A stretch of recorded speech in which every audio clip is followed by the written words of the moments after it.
Hi, this is Siroti Deshwal and I welcome you all again back to our YouTube channel that is CA Inter by विश्वास CA। बहुत बहुत स्वागत है आपका इस channel पे। और आज इस वीडियो के अंदर we are going to discuss something very very important for your exams, that is for May 2025 exams. Audit का पेपर बहुत लेंदी नहीं है, बट कुछ ऐसे चैप्टर आपके सिलेबस के जो आपके लिए टेक्निकल हो सकते हैं। तो इस वीडियो के अंदर हम तीन चीजें डिस्कस करेंगे। एक है एबीसी एनालिसिस, मतलब आपको एग्जाम के पर्सपेक्टिव से किन चैप्टर के ऊपर ज्यादा फोकस करना चाहिए। दूसरा है हर एक चैप्टर की वेटेज क्या है। और तीसरा हम ये डिस्कस करेंगे कि आप ना किस टॉपिक को कैसे पिकअप करोगे। मतलब मेरा इंपॉर्टेंट फोकस क्या है, मैं ज्यादा डिस्कशन किसके ऊपर करूंगी, मैं डिस्कशन करूंगी कि आपको किस चैप्टर को पढ़ने का अप्रोच क्या होना चाहिए। क्योंकि अभी टाइम है आपका जहां पे आपने रिवीजन करना शुरू कर दिया होगा, तो अगर आपको एक सही अप्रोच पता लग जाए तो चीजें आपके लिए काफी आसान हो जाएंगी। बाकी अगर आप इस पीडीएफ को देखोगे तो इसमें अपने आप में मैंने 3 कॉलम बनाए हैं, जहां पे एक कॉलम में चैप्टर का नाम है अलोंग विद द कैटेगरी, कि क्या वो ए कैटेगरी का चैप्टर है या वो बी कैटेगरी का चैप्टर है या वो सी कैटेगरी का चैप्टर है। ठीक है। एंड दूसरे कॉलम में मैंने इंपॉर्टेंट टॉपिक भी रखे हैं जिनको मैंने बोला है की फोकस एरिया, कि जब आप इन चैप्टर को पढ़ोगे तो आपका फोकस इन सारे कंसेप्ट के ऊपर तो बहुत अच्छे से होना चाहिए, क्योंकि ये सारे ऐसे कंसेप्ट है जहां से इंस्टीट्यूट ने बार बार क्वेश्चन पूछे हैं। और तीसरे कॉलम के अंदर मैंने वेटेज भी दी है कि एग्जाम में कितने नंबर के क्वेश्चन, मतलब कितने मार्क्स के क्वेश्चन आप उन चैप्टर से एक्सपेक्ट कर सकते हो। तो ऐसे ही पीडीएफ बना है। लेकिन जब मैं इस पीडीएफ को वीडियो में डिस्कशन करूंगी तो मेरा मेन फोकस क्या होगा कि आपको पढ़ाने का, आप जब रिवीजन करोगे उन चैप्टर के रिवीजन का अप्रोच क्या होना चाहिए। ज्यादा फोकस आप किन चैप्टर के ऊपर करोगे। मैं ये जो कंसेप्ट लिखे हुए हैं हर एक चैप्टर में कौन से इंपॉर्टेंट कंसेप्ट है, इसको मैं डिस्कस नहीं करूंगी, क्योंकि ये अपने आप में वेल अंडरस्टूड है। आप अपनी बुक खोलोगे, आपको वहां पे कंसेप्ट मिल जाएंगे और आपको अकॉर्डिंगली उनके ऊपर ज्यादा फोकस करना है। तो इस वीडियो की टाइमिंग काफी लंबी बन जाएगी अगर मैं एक एक टॉपिक को डिस्कस करूंगी, तो वो मेरा पर्पस है नहीं। ये पीडीएफ आपको कहां पे मिल जाएगी, हमारा जो टेलीग्राम चैनल है, आप वहां पे जाके विश्वास सीए का इसको डाउनलोड कर सकते हो and you will get the access to this PDF. अच्छा, अगर आप इस पीडीएफ को देखते हो बेटा, सबसे पहले कैटेगरी ए। अच्छा, ये category A, category B, category C कैसे बनाई गई? ये बनाई गई आपके इंस्टीट्यूट का एग्जाम का पैटर्न देखते हुए कि कहां से वो ज्यादा मार्क्स के क्वेश्चन पूछता है, किन चैप्टर से ज्यादा मार्क्स के क्वेश्चन पूछता है। और उसके साइड पे कंसेप्ट भी लिखे हुए हैं उन चैप्टर्स के जहां पे ज्यादा क्वेश्चन आते हैं, जिन टॉपिक से ज्यादातर क्वेश्चन बार बार पूछे जाते हैं। तो सबसे पहले अगर मैं ए कैटेगरी की बात करूं तो यहाँ पे ए कैटेगरी के अंदर टोटल मार्क्स की वेटेज बनती है अप टू 50 मार्क्स, आप इसे कह सकते हो। तो मतलब अगर आपने इन चैप्टर्स को पढ़ लिया तो अप टू 48 से लेकर 49 मार्क्स, अराउंड 50 मार्क्स का पेपर आपका इन्हीं चैप्टर से बनेगा। मैम ये कौन कौन से चैप्टर है? तो बेटा सबसे पहले आपका चैप्टर नंबर 2, इसकी वेटेज कितनी है? 10 से लेकर 11 नंबर। यस, अच्छी बात यह है इस चैप्टर की सिर्फ एक ही स्टैंडर्ड है और इसकी वेटेज काफी हाई है। 10 से लेकर 11 नंबर मतलब क्या? 2 क्वेश्चन 4-4 नंबर के भी आ सकते हैं, 2 क्वेश्चन 4 नंबर का, 1 क्वेश्चन 3 नंबर का भी आ सकता है। तो ये चैप्टर भले ही कोई कोई बच्चा ऐसा हो सकता है जिसको बुरा लगता हो, मैंने देखा है एक आधा बच्चा ऐसा निकलता है जिसको चैप्टर नंबर 2 पसंद नहीं है, तो आप इसको छोड़ के जाने का सोचना नहीं। क्योंकि आगे वाले अगर आप चैप्टर की वेटेज देखोगे और वहां पे नंबर ऑफ कंसेप्ट देखोगे तो बहुत ज्यादा कंसेप्ट है और वेटेज इतनी नहीं है। बट इस चैप्टर के साथ ऐसा नहीं है। मुझे नहीं पता कि इंस्टीट्यूट का चैप्टर इतना फेवरेट क्यों है, बट इंटर लेवल पे यहाँ पे 10 से लेकर 11 नंबर के क्वेश्चन अभी तक जो आपका अटेम्प्ट हुआ वो बनते आ रहे हैं। मैंने साइड में बताए हैं कि कौन कौन से अपने इंपॉर्टेंट एरिया यहाँ पे बनेंगे। ओके, अब आ जाते हैं इस चैप्टर को पढ़ने का अप्रोच क्या होना चाहिए। बहुत सिंपल सा अप्रोच है, एक ही स्टैंडर्ड है। आपको पहले ये समझना है क्या रीड करना है, क्या लर्न करना है। क्लास में ये डिस्कशन ऑलरेडी हो चुकी है कि कहां से कैसे क्वेश्चन बन सकता है। तो हमारा एक ही स्टैंडर्ड है, तो हमारा वही फ्लो चलेगा कि सबसे पहले ऑब्जेक्टिव लर्न करना है और उसके बाद सारे प्लानिंग का कंसेप्ट, प्लानिंग के इंपॉर्टेंट क्वेश्चन, फिर आपके प्रोग्राम के इंपॉर्टेंट क्वेश्चन एंड ऊपर सबसे पहले स्ट्रेटेजी के इंपॉर्टेंट क्वेश्चन। तो 3 हिस्सों में आप ये चैप्टर पढ़ोगे।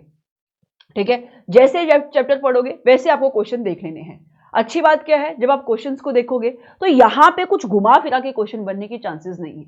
मतलब अगर आपने इस चैप्टर के कंसेप्ट पढ़ लिए तो शायद ही कोई ऐसा क्वेश्चन होगा जो आपसे अटेम्प्ट नहीं हो पाएगा।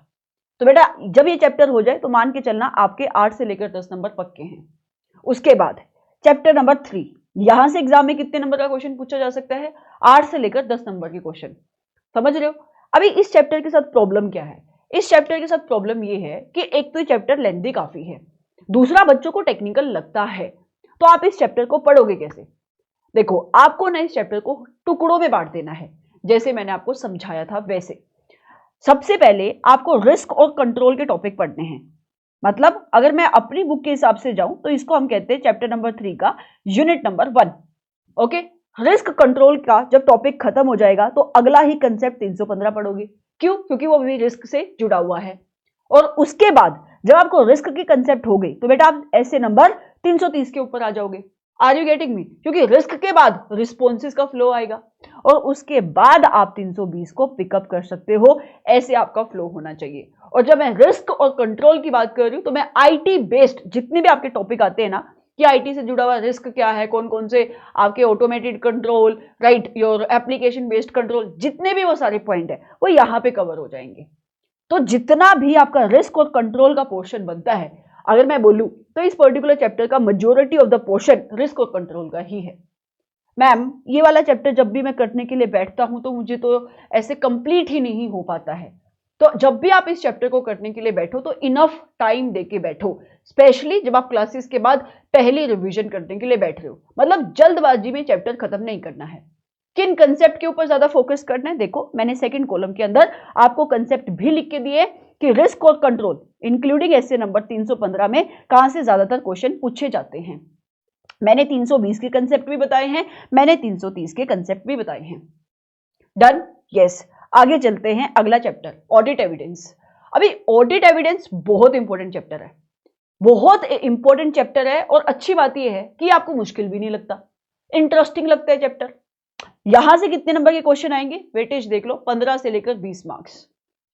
ठीक है, यहां पे मैंने कोई स्टैंडर्ड ऐसा इंपॉर्टेंट नहीं बोला। क्यों?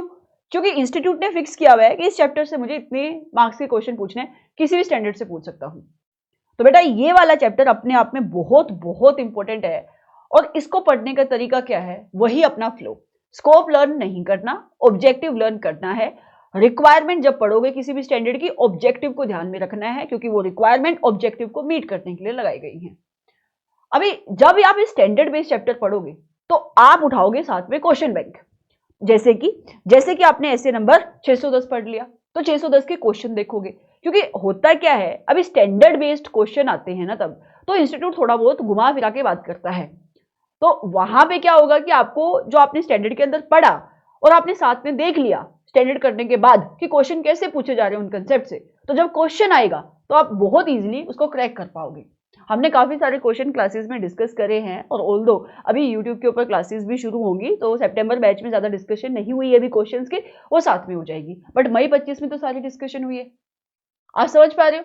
तो बेटा वैसे तो इस चैप्टर में कोई भी स्टैंडर्ड इतना इंपॉर्टेंट मैं नहीं कह सकती कि ये कम इंपॉर्टेंट है ये ज्यादा इंपॉर्टेंट है, लेकिन फिर भी मैंने यहाँ पे कुछ स्टैंडर्ड है जिनका नाम डेफिनेटली लिखा हुआ है, जैसे 610, 530, 501, 510, 520, ये तो मस्ट है। मतलब बाकी सब मस्ट नहीं है, अरे मस्ट है भाई। बट अगर आप ऐसे नंबर 500 की बात करोगे, अब उसमें से एक आधा ही टॉपिक बनता है जहां से क्वेश्चन आ सकता है, तो सिलेक्टिव क्वेश्चन आ सकते हैं। तो आपको इस चैप्टर को बहुत अच्छे से करना है, बहुत ज्यादा अच्छे से करना है, क्योंकि ये इंस्टीट्यूट का फेवरेट चैप्टर है। अच्छा, फिर आता है एक ऐसा चैप्टर जो काफी बड़ा है, जो खत्म होने को ही नहीं आता, दैट इज ऑडिट ऑफ एफएसएलआई। अभी इस चैप्टर को लेकर दो व्यू पॉसिबल हो सकते हैं। क्या? अभी कुछ बच्चों को तो चैप्टर काफी मुश्किल लगता है और कुछ बच्चों को चैप्टर काफी आसान लगता है। जिनको अकाउंटिंग पसंद है उनको चैप्टर थोड़ा बहुत आसान लगता है, नहीं तो काफी बच्चों को ये ना थोड़ा टेक्निकल लगता है कि कैसे इसको हम, इसका अप्रोच क्या होगा, इसको पिकअप कैसे करें। तो बेटा मैंने यहाँ पे टॉपिक लिखे हुए हैं कि ये इंपॉर्टेंट है, बट मैं ये नहीं चाहती कि कोई भी बच्चा सिर्फ इतना ही पढ़ के जाए। ये उस सिचुएशन के लिए है कि जहां पे आप इस चैप्टर को छोड़ने वाले हो तो आप एटलीस्ट इतना तो पढ़ के ही जाओ। तो फिर मैम इस चैप्टर को अप्रोच कैसे करूंगा मैं? इस चैप्टर को अप्रोच करने का तरीका है कि आप ना जो भी एफएसएलआई पिकअप कर रहे हो, ठीक है, जो भी एफएसएलआई आप पढ़ने के लिए बैठे, लेट्स से शेयर कैपिटल, देख लो टोटल नंबर ऑफ क्वेश्चन कितने बनते हैं, ठीक है। फिर आप ना नोटबुक के अंदर उनके पॉइंट्स लिखना शुरू करो और आप ये देखो जितना भी कॉमन पॉइंट बनता है, जैसे कि अगर आप वैल्यूएशन के पॉइंट देखोगे, जब आप वैल्यूएशन की असर्शन की टेस्टिंग कर रहे हो किसी भी एफएसएलआई की, और नीचे कोई दूसरा एफएसएलआई है उसके अंदर भी वैल्यूएशन की टेस्टिंग हो रही है, तो वो सेम ही तरीका होता है। तो आपको इतना अटेंटिव होकर इस चैप्टर को पढ़ना है कि आप ना ग्रुपिंग कर सको, कि जहां पे पॉइंट सिमिलर आपको दिखाई दे रहे तो आपको पता होना चाहिए कि अच्छा ये पॉइंट तो मैंने ऊपर भी पढ़ा था। मतलब आप इसको डम्ब माइंड से इस चैप्टर को पढ़ोगे तो ये बहुत बड़ा चैप्टर लगेगा और आपको लगेगा कि बहुत सारे पॉइंट यहाँ पे इसके हमें करने हैं। इसके नोट्स मैं बना रही हूँ, ये नोट्स मैं आपको दे दूंगी, बट आपको ना अपने एंड पे भी थोड़ी सी कोशिश करनी चाहिए, क्योंकि अगर आप देख पा रहे हो ऑडिट ऑफ एफएसएलआई में ऐसे नोट्स बनाने का तरीका क्या है, आपने एफएसएलआई रखा वहां पे, एफएसएलआई के नीचे उसके पॉइंट लिख लेने हैं कि अगर आप वैल्यूएशन की टेस्टिंग कर रहे हो तो किन चीजों को आप करोगे, ठीक है। अगर आपने लेट्स से कंप्लीटनेस को टेस्ट करना है तो आप कौन से पॉइंट लिखोगे। तो इसमें नोट्स ऐसा कुछ है नहीं कि जो मैं ही दूंगी तो ही हो पाएगा, बट क्योंकि अगर आप मैंने बोला है तो मैं दूंगी तो मैं तो दूंगी, बट अगर हो सके तो आप इसको अपने एंड पे बनाना शुरू कर दो। अगर आप दिन में, अगर आपको एक चैप्टर मुश्किल लगता है, आज से लेकर अगर आप अपना मई का आप देखोगे ना टाइम, तो अराउंड 70 दिन के आसपास तो टाइम बचा हुआ है आपका। अगर आप एक एफएसएलआई भी रोज करते हो तो कितने टाइम लगेगा आपको, सोचो। तो चीजों को अगर तोड़ के पढ़ोगे तो चीजें आसान है, लेकिन अगर आप एकदम पिकअप करने की सोच रहे हो तो फिर वो थोड़ा सा बोरिंग हो जाएगा और टेक्निकल लगेगा। तो बेटा अगर मैं बोलती हूं एक चैप्टर, दो चैप्टर, तीन चैप्टर, चार चैप्टर, चार चैप्टर आपके सिलेबस का 50% बनता है। बताओ इससे अच्छा मैं क्या बता सकती हूँ आपको। अच्छा अब आगे आ जाओ, बी कैटेगरी के चैप्टर कौन से हैं। बी कैटेगरी का चैप्टर आपका कंप्लीशन एंड रिव्यू। सिलेबस का कौन सा चैप्टर बनता है, चैप्टर नंबर 7। कितने नंबर के क्वेश्चन आएंगे मैम, 7 से लेकर 8 नंबर के क्वेश्चन आ सकते हैं। अच्छा कौन कौन से स्टैंडर्ड है, 560। मैंने यहाँ पे लिख भी दिया है कि कौन कौन से इंपॉर्टेंट टॉपिक है यहाँ पे। 570 ऐसे नंबर, 450, 580 ऐसे नंबर, 260, 265, ये आपके कुछ यहाँ पे टॉपिक बनते हैं। मैंने यहाँ पे इन स्टैंडर्ड में लिखा हुआ है कि जहां से क्वेश्चन बनते हैं। तो मतलब जब आप ये स्टैंडर्ड पढ़ोगे इन सारे कंसेप्ट के ऊपर आपका ज्यादा फोकस होना चाहिए, कोई भी स्टैंडर्ड छोड़ के नहीं जाओगे। और वो छोटे स्टैंडर्ड है, 580 कितना छोटा है, 260 कितना छोटा है, 265 कितना छोटा है, आप समझ लो। 570 को करने में आपको टाइम लगेगा, 560 अपने आप में वो छोटा स्टैंडर्ड है। तो इस स्टैंडर्ड को करने में, इस चैप्टर को करने में कितना टाइम लगेगा आपको, बिल्कुल नहीं लगेगा। और आप इसमें नंबर कितने लेके जाओगे, 7 से लेकर 8। अच्छा अगला चैप्टर रिपोर्टिंग, आपका और मेरा फेवरेट चैप्टर। फेवरेट क्यों, क्योंकि जब से हमने अपनी क्लासेस को करना शुरू किया था बेसिक्स में ही रिपोर्टिंग सीख ली थी भाई। और मैंने जब आपको चैप्टर नंबर 7 कराया उससे पहले बेसिक्स ऑफ रिपोर्टिंग भी सिखाई, और बेसिक्स ऑफ रिपोर्टिंग आते आते पूरा चैप्टर हमें आ गया था। बहुत इंपॉर्टेंट चैप्टर है, 7 से लेकर 8 नंबर का क्वेश्चन आएगा।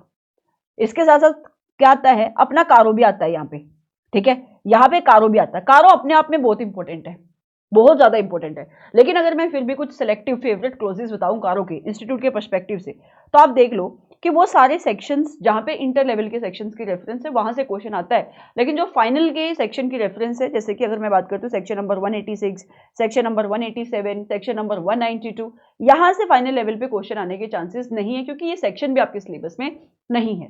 तो close 1, close number 2, close number 3 ये इंपॉर्टेंट क्लोजेस है जहां से क्वेश्चन आ सकता है। आपके लिए क्लोज नंबर 5 भी इंपॉर्टेंट है, क्लोज नंबर 7 भी इंपॉर्टेंट है। ओके मैं कारो में ऐसा कोई क्लोजेस की सिलेक्शन नहीं कराती हूँ, क्योंकि कारो अपने आप में एक इंपॉर्टेंट टॉपिक है, बट ऐसा कोई सेक्शन जो आपके इंटर लेवल में डील नहीं होता है कंपनीज एक्ट में, फाइनल में वहां से इंस्टीट्यूट क्वेश्चन भी नहीं पूछता है, ठीक है। चलो अगर मैं आगे बात करूं बेटा, SS 600 इतना इंपॉर्टेंट मैं नहीं मानती एग्जाम के पर्सपेक्टिव से इंटर लेवल पे, बट 299 बहुत इंपॉर्टेंट है। और अच्छी बात यह है टॉपिक बहुत सिलेक्टिव है जहां से क्वेश्चन बनते हैं, मैंने लिखा भी हुआ है यहाँ पे कि कौन कौन से टॉपिक से क्वेश्चन बनेंगे, ठीक है। ये चैप्टर की वेटेज 7 से लेकर 8 नंबर की है again. And what about another chapter जो बी कैटेगरी का है, that is audit of different entities, chapter number 9। बहुत अच्छे नोट्स बना रही हूं मैं क्लास में, अभी आपको बहुत जल्दी मिल जाएंगे मई 25 वाले लोगों के लिए, ठीक है। बेटा ये चैप्टर अगर आपने सिर्फ उन नोट्स से भी पढ़ लिया जो मैं बना रही हूँ, डन है आपका काम। मतलब 7 से लेकर 8 नंबर पक्के हैं, इस पर मैं कोई डिस्कशन नहीं करूंगी। बहुत टाइम लगाया है इस चैप्टर को करने में, और जो नोट्स आपको मिलेंगे जो सितंबर वाले बच्चे आपको दे रहे हैं वो मैं ही बनवा रही हूँ, तो आप उनको लिखते रहो।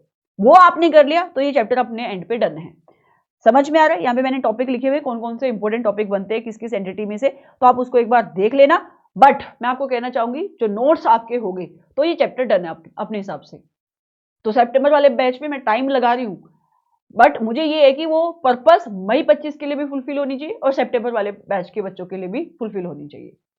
अगला चैप्टर ऑडिट ऑफ बैंक, 4 से लेकर 7 नंबर का क्वेश्चन, मतलब एक क्वेश्चन भी आ सकता है, दो क्वेश्चन भी आ सकते हैं। एक क्वेश्चन 4 नंबर का आ सकता है, दो क्वेश्चन 4 नंबर के आ सकते हैं, या एक क्वेश्चन 4 का और एक क्वेश्चन 3 नंबर का आ सकता है। सिलेक्टिव टॉपिक ही है जहां से क्वेश्चन बनेंगे। और ऑडिट ऑफ बैंक जब आप ये चैप्टर पढ़ोगे, अप्रोच ये है बहुत फोकस से पढ़ना, कि कहाँ से एमसीक्यू में क्वेश्चन बनता है और कहाँ से डिस्क्रिप्टिव पोर्शन में क्वेश्चन बनता है। क्योंकि ऑडिट ऑफ बैंक चैप्टर थोड़ा सा अगर आप कंपैरिजन करोगे ये भी एक लेंथी चैप्टर है, बट डिस्क्रिप्टिव पोर्शन में ज्यादातर क्वेश्चन इधर नहीं बनते हैं। बहुत सारे ऐसे टॉपिक है जहाँ पे कंसेप्चुअल नॉलेज इंस्टीट्यूट टेस्ट करता है आपकी। अगर आप बी कैटेगरी की वेटेज देखते हो बेटा, कुल मिला के 24 से लेकर 27 नंबर बी कैटेगरी के चैप्टर के हैं। क्या ये अभी जब मैं आपको सिलेबस डिस्कस कर रही हूं अब मुश्किल लग रहा है? नहीं लगेगा। अगर आप एक सिस्टमेटिक अप्रोच से आगे बढ़ोगे तो ऑडिट का सब्जेक्ट, ऑडिट का पेपर मुश्किल नहीं लगेगा। अच्छा, what about the C category? C category में सबसे पहले आपका फेवरेट चैप्टर जो तो हम बेसिक्स के अंदर ही पढ़ लेते हैं, चैप्टर नंबर 1 ऐसे नंबर 200। एक क्वेश्चन यहां से आप एक्सपेक्ट कर सकते हो और आपको पता है 200 में से क्वेश्चन कहां से आएगा। मैंने इंपॉर्टेंट टॉपिक दोनों के लिख दिए यहां पे।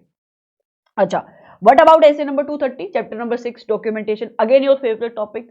मतलब ये तो सी कैटेगरी के चैप्टर तो ऐसे हैं कि आप एक दिन लगाओगे ना खाली रिवीजन करने के लिए कि आज मुझे खाली ऑडिट ही पढ़नी है, ये आपका डन हो जाएगा। 3 से लेकर 4 नंबर का क्वेश्चन। एंड फिर आता है आपका चैप्टर नंबर 11। मैंने यहां पे भी अलग अलग ऐसे नंबर 210 के टॉपिक इंपोर्टेंट अलग लिखे हैं, एसक्यूसी 1 220 के टॉपिक अलग इंपोर्टेंट लिखे हैं और एथिक्स वाले पोर्शन के अलग लिखे हैं। अच्छा, कितने नंबर का वेटेज बनता है? 3 से लेकर 6 नंबर का वेटेज इस पर्टिकुलर चैप्टर का भी बनेगा। एक क्वेश्चन आ सकते हैं या 2 क्वेश्चन आ सकते हैं ऐसा। एसक्यूसी 1 इंपॉर्टेंट है, 210 में से भी एक क्वेश्चन बन सकता है। और जो वेटेज ये सी कैटेगरी कैरी करेगा वो है 14 नंबर की। तो मेरा पर्पस ये नहीं है कि मैं ये कह रही हूँ कि सी कैटेगरी लेके मत जाओ, मैं ये कह रही हूँ ये देखो कि आप जो टाइम लगा रहे हो किन चैप्टर्स के ऊपर लगाना है। होता क्या है कि बच्चा गलत अप्रोच से पढ़ता है, गलत जगह पे टाइम इन्वेस्ट करता है, सोचता है मैंने इतना टाइम दे दिया ऑडिट को बट मेरा ऑडिट हो नहीं पाया। अरे तुम देखो तो सही, ये जो सी कैटेगरी के चैप्टर है कितना टाइम डिजर्व करते हैं। तुम देखो तो सही, ए कैटेगरी में जो चैप्टर तुम्हें मुश्किल लगता है तुम उससे डरते रहते हो, उसके ऊपर टाइम नहीं देते हो, जबकि टाइम वहां लगाना है तुम्हें। तो ये डिस्कशन बहुत इंपॉर्टेंट डिस्कशन है। हर एक बच्चा जो इस डिस्कशन को सुन रहा है, you have to be very short कि सब्जेक्ट बिल्कुल भी मुश्किल नहीं है। और बहुत जल्द हम अपने चैनल के ऊपर रिवीजन शुरू करेंगे ऑडिट की, तो आपको चैनल के साथ बन के रहना है। एंड यस, अगर उससे पहले आप अपने एंड पे एक रिवीजन खत्म कर पाओ एटलीस्ट इंपॉर्टेंट चैप्टर की, तो बहुत अच्छा होगा। So thank you so much for coming to this channel. Again, आप ये जो पीडीएफ है कहाँ से ले सकते हो? जिस बच्चों के पास भी ये पीडीएफ नहीं है, टेलीग्राम चैनल है विश्वास सीए का, बाकी मेरी क्लास के बच्चों के पास तो ये पीडीएफ होगी। तो thank you so much, bye bye.